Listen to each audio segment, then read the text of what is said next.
To George, our trucker friend in Missouri on the Mark Levin app. How are you, sir? Hello, Mr. Levin. It's always a pleasure to talk to you, sir. Thank you, sir.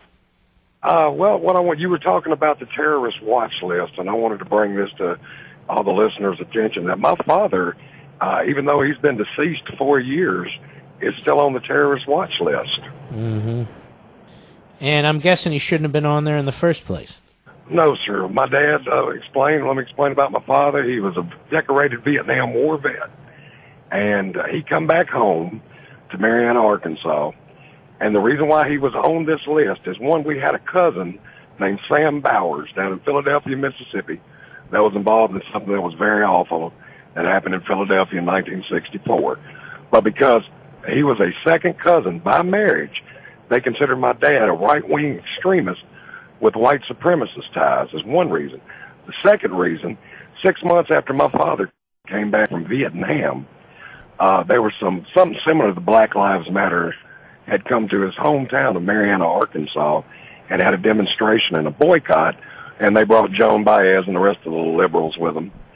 And two of those members of that group harassed my elderly grandmother, and to the point that it just about gave her a heart attack. And my father proceeded to go down to this place and put two of those guys in the hospital. And that was their reason. My father didn't even know this until 2011.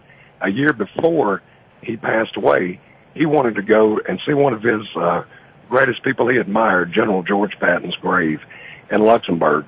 Put his money all into it, put his savings, and he got his tickets, and everything was ready to go, and got a call about 3 days before he was getting ready to leave out of Memphis to go, to tell him he was not allowed to be on there because he was on this list. Now, where's the justice in that, Mr. Levin? No, there's none. He's on the terrorist watch list. And there he is. He's gone now, and I guess he's still a threat to America. I mean, this is how preposterous some of this is. I better check it myself and see if I'm on there. See, I got thrown off of Twitter for my views, and one of them was hashtag take the cuffs off of Israel. It was one of my sites, and I believe that you really want to end this war on terror, you give Israel everything they need. And for that, they banned you? Oh, pretty much, because I had a lot of things to say about that and a lot of my views on the 1st Cavalry, which my dad was a member of the 1st Cavalry in Vietnam. Right.